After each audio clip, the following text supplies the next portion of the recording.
Here we are again, another edition of Private Club Radio. Thanks again for joining me. I have a really exciting guest. It's our first ever international guest. His name's Alistair Dunsmuir, and Alistair is the editor of Golf Club Management magazine. He's on the pulse of golf clubs and private clubs in the United Kingdom as editor of that publication. So I recorded this interview a couple weeks back, and when I was talking to Alistair, there were some pretty interesting things that came during our conversation. Some of the interesting things were the ebb and flow of the golf business has in some ways run very parallel to the United States over there in the UK.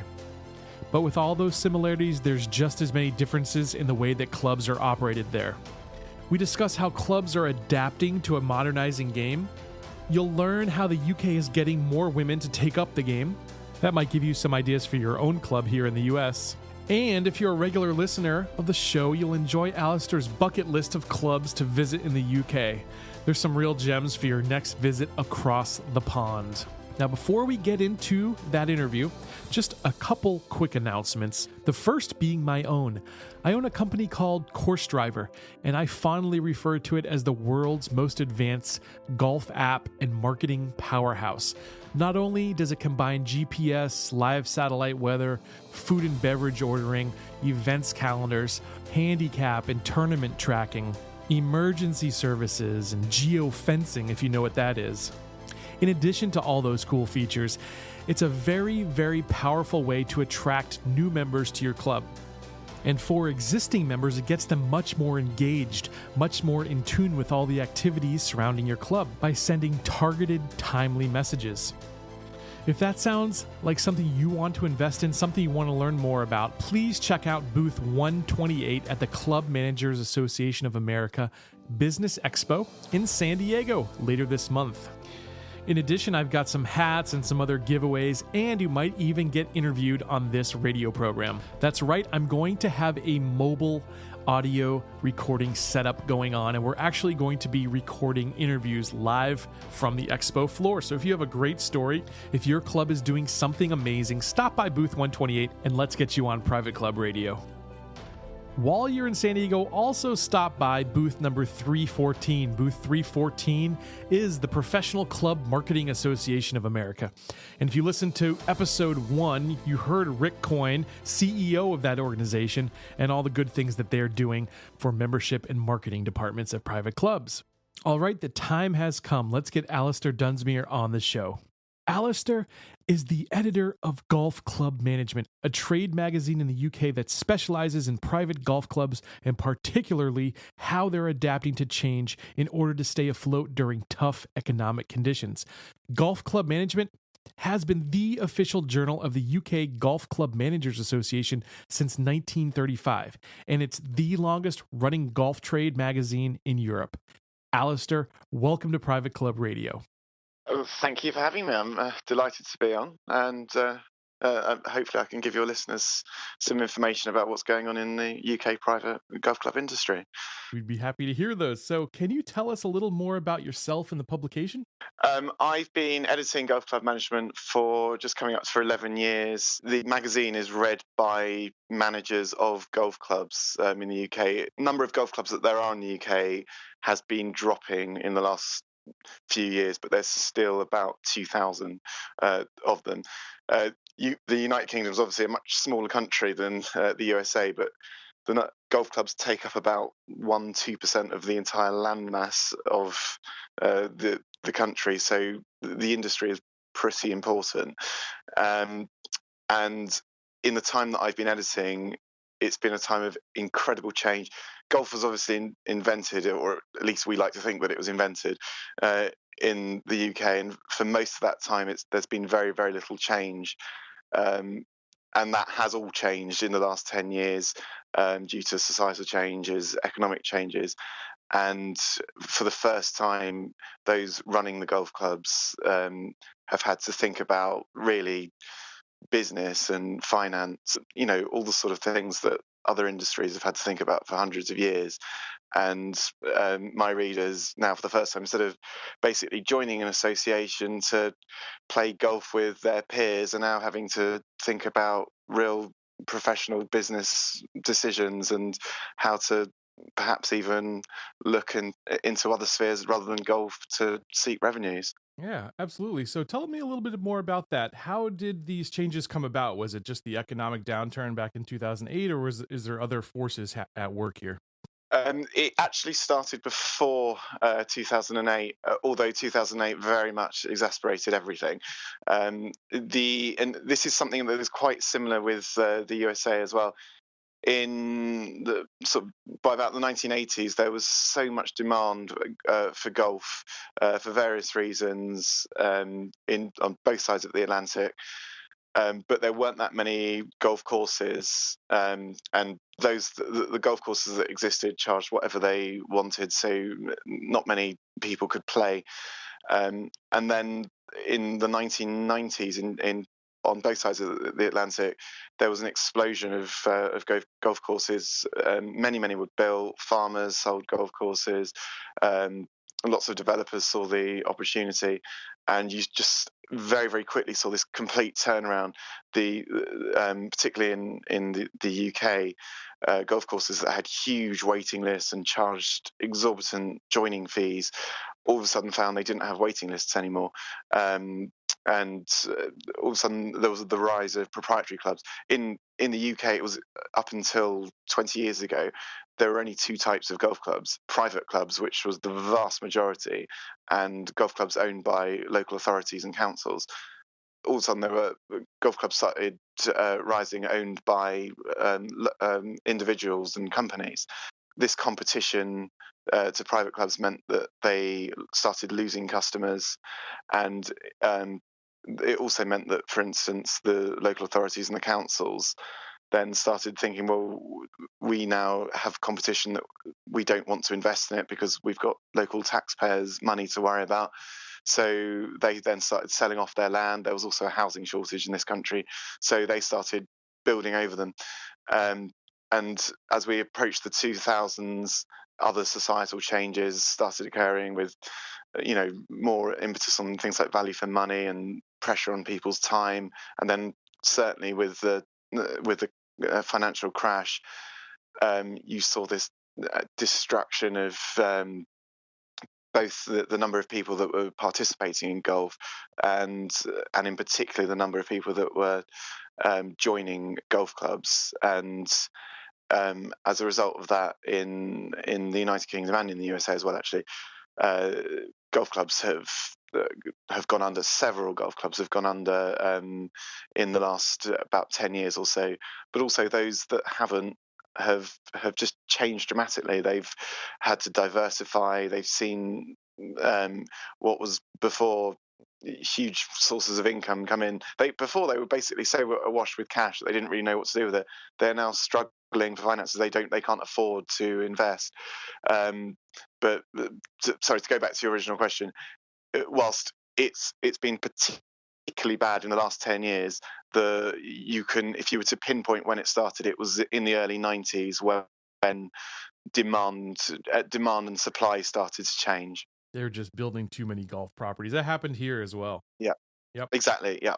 I think most of the stats will say that they're here in the United States. There's the same amount of golfers, the same pool, but there's just that many more properties and golf courses out there that are competing for that same here dollar, there pound. Right. Yep. But there's been a lot of changes going on around here in the United States. We've had a lot of turnover in terms of club structure. So we've seen many traditional member-owned clubs that were owned and operated by the members, they're being replaced by golf club management companies and private club operators. So I think you alluded to this, but it's the same things going on over there in the UK? It's not been so much that private clubs that were run by the members have been bought by companies or have transferred to organisations like Troon or Club Corp. That has happened a bit, but it's still been a very small amount. Firstly, actually, what's happened more is that there's been a rise in the proprietary sector, in that clubs got built, particularly in the 90s, by individuals or companies that wanted to make money out of it, and they've been much more professionally run than the private clubs, and they've tended to be a bit more successful. So the private clubs then have gone under, whilst those proprietary clubs have been a bit more successful. But also the private clubs, the member-run clubs that are doing a bit better, are the ones that have adapted the most to the changing conditions of the last 20 years or so. And I would say that the biggest changes that they have brought in, and in fact the number one change that they have brought in, has been that management structure. Previously, if you went back 20 years ago, it would be the way they ran themselves would be a very, very much a committee run structure where decisions would take 6 months for the most minute decision to be made. That it would be 8 people discussing something irrelevant, and it would go from one committee to another committee. Whereas now it's a manager has been brought in, a professional manager.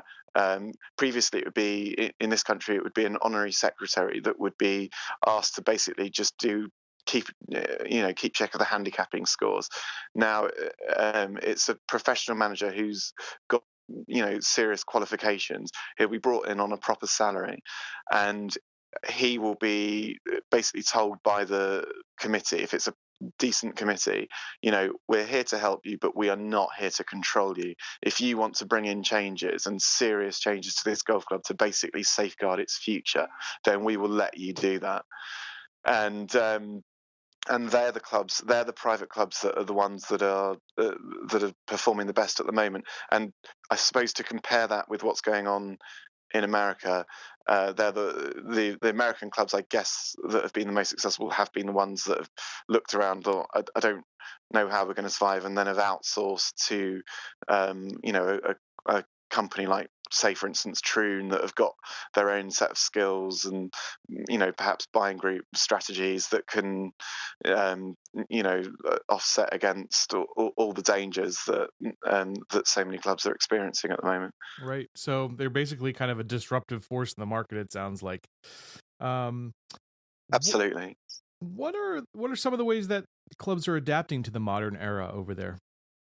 There are so many, and it's as obviously the number one is the number one adaptation, which underpins and also overlies everything, is allowing the manager to manage. But there are also many, many specific things.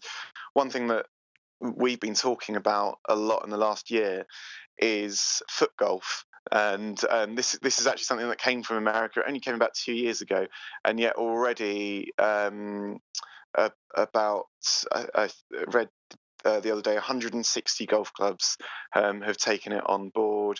By next year, it will be more than 200. Do you know what foot golf is? I'm assuming it's something to do with like football or soccer. Is that correct? It's a hybrid of soccer and golf. You need a golf course, though, to be able to play it. It's proving to be very, very popular with things like stag do's. I don't know if you call them stag do's in America, but when someone's about to get married, all the men beforehand will go out on a party. We call them bachelors, or I guess the bachelor party, probably. Exactly, yeah, bachelor parties. And what these 160 golf clubs will do is, for only the cost of about £2,000 or £3,000, so about, say, $5,000, is either on the golf course themselves or on a small parcel of land adjacent to it, will create what's called a foot golf course, in which will require 1 or 2 greenkeepers to work on it, and it really doesn't require very much effort at all. You just need giant holes, and the participants, instead of hitting a ball with a club, they kick a football into a hole, and it's the same rules of golf. It's whoever wins gets the ball into the hole in the least amount of shots possible. And the sport was, I think, created in 2012, and it's proven to be massive. There's now a World Foot Golf Tournament. Wow. In the UK, there's now 50,000 registered players. It's growing massively, and in particularly, it's the age group where the most amount of golfers have deserted golf. It's kind of that 16 to 24 and male. It's that sector of society that are playing it the most, and so a number of golf courses have created this, often against committees and other golfers. They don't like it, and you can kind of understand why, albeit it doesn't. Even if you put it on your actual golf course, it doesn't cause any damage to the golf course. You don't play it with spikes or anything. um, but That's you wild. charge green fees. Yeah, and everyone that's played it says they love it. I've personally never played it myself. I don't. I mean, I would certainly give it a go. I mean, it sounds like fun, and it's getting bigger and bigger and bigger, and that's one thing. Before you move on, I just want to say I think it's ironic that the Americans have brought something that's soccer related over to the UK. Exactly, and not only that, not only have the Americans brought it over, but there are so many people in the UK that have shown so much resistance to Sure. it as well. So, Funny.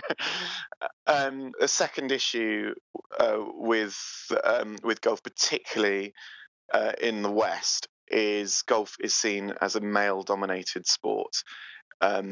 I was in Sweden recently, and and in most parts of Scandinavia and in Germany and in Holland, there are no gender barriers. Golf is a family-oriented activity, and that is probably not the case in the UK, where it's something like 11-12% of all members of golf clubs are women, and there's a male culture that is rooted through golf clubs. A number of golf clubs are addressing this issue. The more proactive ones are addressing this issue, and they've done so much research into, what can they do to get more women to play golf and to become members. And there are certain ways of doing that. 3 off the top of my head. One, relax your dress codes. It seems such an obvious thing. Dress codes are seen as so unwelcoming and stuff. That's not just going to help you attract women. That will help you attract all sorts of other people. Again, there will be people that are members of golf clubs that don't like that, but I think the evidence shows that there'll be more benefits that can be gained from that. Secondly, if golf clubs that have really improved things like their coffee offerings have found, particularly if they're located near schools, have found that young mothers will drop their children off at schools and then go to the golf club to have coffee with other young mothers and a chat.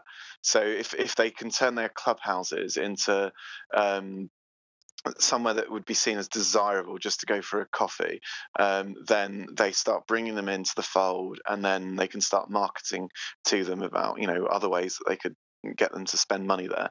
And thirdly, and this is the third one, is the really the biggest one, and this is the most successful one, is women only coaching. All the research suggests that women like to be taught in other groups with only other women, and also preferably by a female instructor. And a number of clubs have done this, and it's been so. I don't know of one example where this hasn't been very successful. And so there are a couple of examples. There are many others. Flexible memberships. I don't know what the model is like in America, but in Britain, for years and years and years, you bought one subscription at the start of the year, usually in January as well, when no one's got any money. You paid, say, £1,000 for it, and that got you unlimited golf for the year. But that's not value for money for most people. A lot of people might think, well, I'm only going to play golf 6 or 7 times, so that's very poor value for money. So in a number of exit interviews that golf clubs were doing for this huge loss of members, people were saying, I like being a member, but it's poor value for money. And so a number of golf clubs have introduced flexible memberships where you pay say something like £100, and then for that you then get a number of tokens, and then you can top up your tokens, and so you're still a member, but you get what you pay for. That these are ways that the successful clubs that have been adapting to the economic difficulties of the last few years, these have been the ways that they've been recruiting members. Yeah, you have to get Unfortunately, creative. Yeah, absolutely. absolutely, yeah. So, I mean, here there's a lot of there's a big push, to incorporate the entire family. So not even just the ladies, but even to get the kids involved in the club. And so my own club here, for instance, we have like movie night at the pool where the kids can actually come on a Friday night, lay around the pool and actually watch a movie. Do those types of activities happen over there as well at clubs, or is it really just golf centric? I've never heard of that, but they do. There are a number of golf clubs that do all sorts of alternative things. I I do think in this country it's still a little bit golf centric, and all the things that golf clubs do, all the alternative things tend to be it's still golf to try and get children. There is huge impetus to get children involved, and it makes absolute sense. If you get children involved, firstly, they could be there for life potentially, and secondly, they get their parents involved, and and even grandparents as well. But the initiatives that have been devised to bring that about, certainly the ones that I've seen, have all been golf related. They've been things like adventure golf, which also comes from America as well. It's like pirate themed and jungle Oh, themed cool. golf courses. Giant holes. I don't know. I mean, Lee Westwood was going on about this recently, saying, why is the hole cut only 4.5 inches in diameter? Why not just have giant holes? Yeah, because why make it difficult for children? It's true. And Greg Norman was also saying, we need to make golf more fun for children. He was saying that buggies should be music systems, that they should be playing music, just like make something like that more cool for kids to. They could be driving around the buggy listening to music. I can see a lot of a lot of traditional golfers really not being very happy about Sure, yeah. that. That happens here though. Uh, I was playing in a foursome the other day, and three of the guys had their own carts, and they were all listening to some different type of music. We were listening to the Buccaneers football game on Sunday ourselves. So, it's interesting. Oh, It's a okay. different vibe you get for sure. Okay, all right. Well, that sounds brilliant. Uh, was that a private club? It was, yeah, it was, yeah, yeah. These guys, they all live at the club, and they have their own carts, and they just get together and drink beers and play golf on Sundays. It was a different experience for me. Usually, I'm used to it being quiet and that sort of thing, but they were having a good party out there. At the moment, I think a lot of the innovation in private golf is coming from America. Have you heard about these I think they're called golf boards. They're half sort of buggies, half segways, half skateboard, Yep. a third. Again, that came from America, and that's just hit the UK. They just started in the summer, Yeah, I and saw about those at a club seven. called Black Rock up in Massachusetts. That was the first time I'd ever seen Okay. that. Yeah, those are really cool. They're like a surfboard. Yeah, yeah. I know now 7 golf clubs in the UK that have taken them on board, and all since the summer of 2015. And all of them have reported positive feedback from consumers. So in every case, I mean, there will be golfing ways that golf clubs try to get money. A lot of them are building holiday homes on their courses to make money, or will invest in health and fitness spas, or and we'll look at that. I saw one the other day that did a theatre night at its club, but the vast majority, it will still be through golf, and I can understand why. The course is their number one asset, Right. but they will still look at alternative means of golf. There was incidentally, the European Tour has just recently done a survey on the first of its kind on golf participation. Obviously, golf participation in the UK, just as in USA, has been in terrible decline. But the European Tour said, well, that's only been happening on 18-hole courses. What about every other form of golf participation? What about people that are playing golf computer games and golf simulators and people on the driving range? And it found that actually about 1 in 5 people in the country are engaged in golf in some form or another, whether it be on a pitch and putt course, on the driving range, via a computer game, via a simulator, or some form. So maybe it is time, just as in, I know cricket is not huge in America, but cricket changed hugely. Cricket was a dying sport in the UK about 20 or 30 years ago. Test cricket, nobody was watching it anymore. And then it invented this thing called 2020 cricket, which is a very, very fast version of the game. You only get 20 overs, and it's all done very, very quickly. And you have to hit the ball basically as soon as it gets bowled, whereas previously that never used to happen. And it just reinvigorated the sport. And a lot of people are now saying this is what golf needs. And it's a bit different. I appreciate it's a little bit different, because the issue with cricket was that it was dying because it was a spectator sport, whereas the reason that golf has got its problems is both because it's a spectator sport and its participation levels are a problem. But clearly something needs to happen. But there's no doubt the potential is there for it. That's interesting. Yeah. I think it's great that the people are actually still focusing on golf over there, and I think that's wonderful, really. So, tell me a little bit about a standard type of membership or an average membership. What is sort of the dues structure, and how does that work over there? It will be in terms of how much they pay and what they get for it. Exactly. Yeah. I assume there's some sort of upfront membership fee, and then maybe monthly dues or yearly dues. I know you kind of alluded to some clubs are switching to the tokens, but what's an average club? How does it work over there?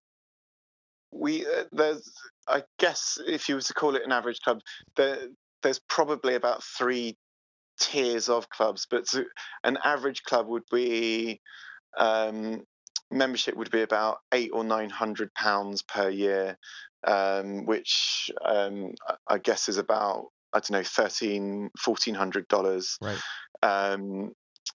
For you, still the vast majority ask you to pay that in one lump sum, and often at the start of the year. There will be some that will they'll have a subscription scheme where you can pay that monthly or in 10 installments or something. And for that, you will simply get unlimited golf on the course and and some sort of discount on the bar and restaurant. And often, I mean, it's very unprofessional how it's all worked out. I've asked golf clubs this about, I'll say, so what's the discount on the bar and restaurant? And they'll say, oh, it's 25%.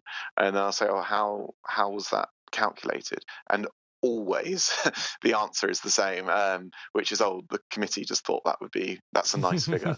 It's never been a scientific or a mathematical an accountancy based figure. It's so and which I think goes back to why our committees running golf clubs.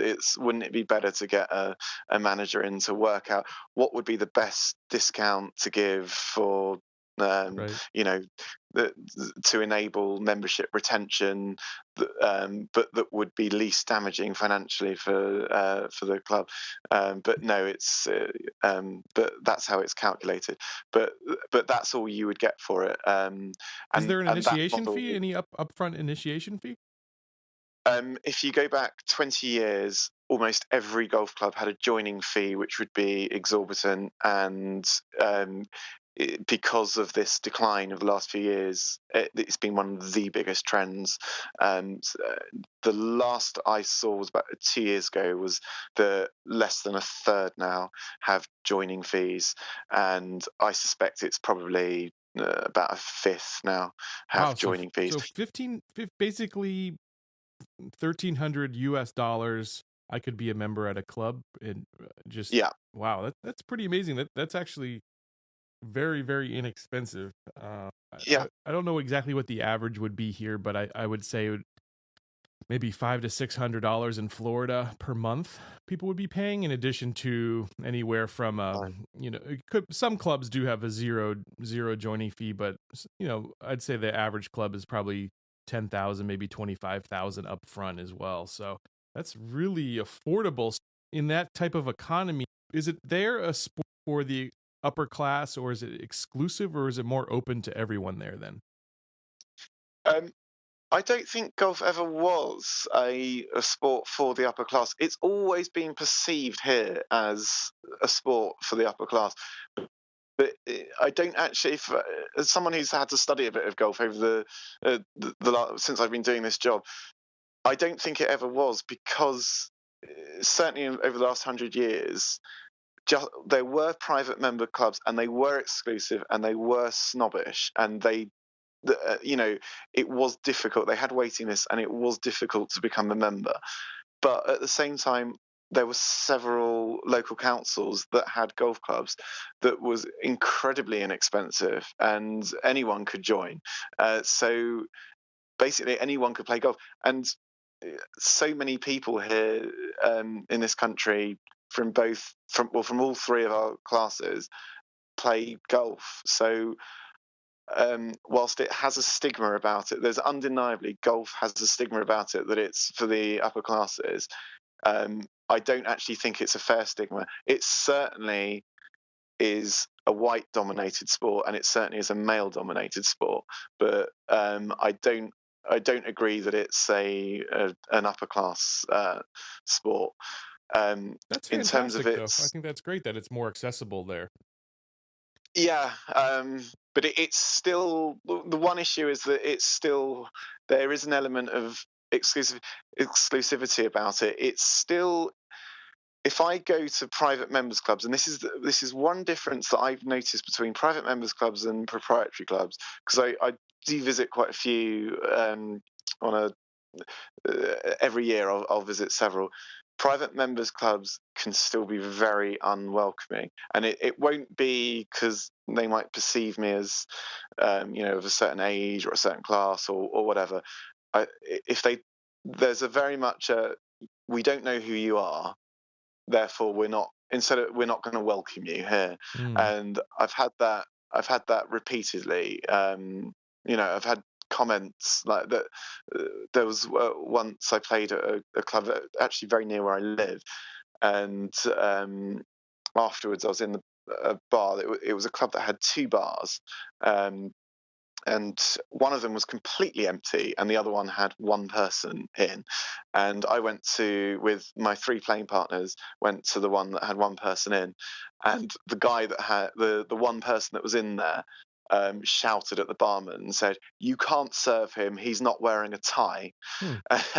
And the barman then said, "Sorry, you have to go into the other bar."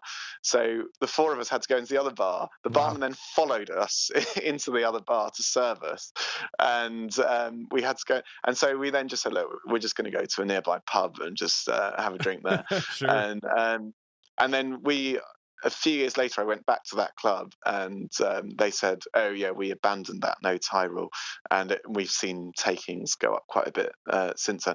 But there's that unwelcoming attitude that I think is more important than cost and classlessness or whatever.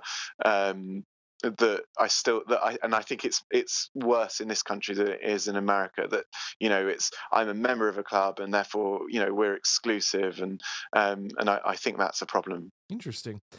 Well, I got two more questions for you to sort of wrap things up. My first is sort of a question I ask all my guests. It's what would your bucket list be? So if I'm coming over to the UK, or a member here is going over to the UK, what are some of the hidden gems over there? Everyone's heard of St Andrews and Carnoustie, but what would you recommend? There's a club that I really like, and it's very near. It's in a place called the Heath Belt, where a number of top golf clubs exist, like Sunningdale and Wentworth. Um, the reason I like it isn't actually so much for the golf course. It's one of those private golf clubs that is so welcoming. It's called Temple Golf Club, and there's about 3 or 4 different reasons why I like it, but the two that stick out the most, and they're both probably to do with the manager, who is a friend of mine, called Keith Adley. He's been there for years and years and years, but despite being someone, he he would hate to be described as an environmentalist, he is someone who has really pushed an environmental agenda there, which, golf has got a stigma as being an environmentally unfriendly activity, and sometimes that's a fair stigma, and sometimes that's not fair. He's very much an example of it being unfair. He has, through the greenkeepers there, they've done so much work on course sustainability, and making the course a wildlife haven. And it doesn't matter how badly your golf is, there is so much wildlife around you. It's an area of peace and tranquility, and it is really, really nice to play there. And also, even in the clubhouse, he's brought in sustainable energy with biomass and solar panels and things. Wow. And also, there's a side issue as well about him, which I think is fantastic. Is that, albeit you do wonder what goes on there. He's saved the lives, because through a defibrillator, of something like 7 people. Oh my goodness. In the time, people keep having heart attacks there, as is actually quite regular at golf clubs because of the age profile. But he has personally used that defibrillator something like 7 times, and in every case, he has actually saved the person's life over the course of about the last 20 He years. might get recruited by the local hospital. Yes, but there's a lot of people that are very, very grateful to him. That's amazing. Any other clubs that you'd recommend people go check out? Well, as well as that one, Temple, there's another club near there actually called High Post. They recently just won Team of the Year in an awards that we do. They're very, very proactive in terms of some things that we've talked about, things like getting women to play golf. They went out and got a lot of women to play. There's a club in the north of England, a much, much smaller club called Tapton Park, which again, to be honest, I've never actually been there, so I can't vouch for it, but I've spoken to the people that run it, and they're just, it's the way it's run. I'm just so impressed with the way it's run. It's so proactive. It's always coming up with new, innovative ideas. Not all of them work, about how to get new people in, and I just love their ingenuity about new schemes and new ideas. And there was a club that I was just speaking to the other day. One that I really liked is called Wickham Heights, which is in the southeast of England, and this one would particularly appeal to me. They offer, or they did in the summer, and I hope they bring it back next summer. Anyone that finishes their round in less than 4 hours gets a free pint of beer. Nice. I like that. That sounds like my kind of club, actually. All right. The last question I have for you is, you being the editor of Golf Club Management Magazine, have really seen everything that's happening in the industry, I could imagine. So what would be your one bold prediction for 2016 and beyond for the club industry in the UK?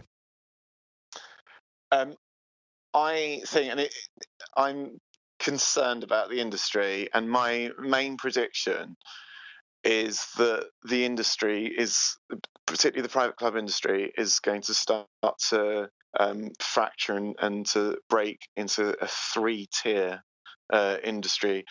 I don't know if you've heard about what's been going on at Wentworth. Wentworth isn't actually a private club.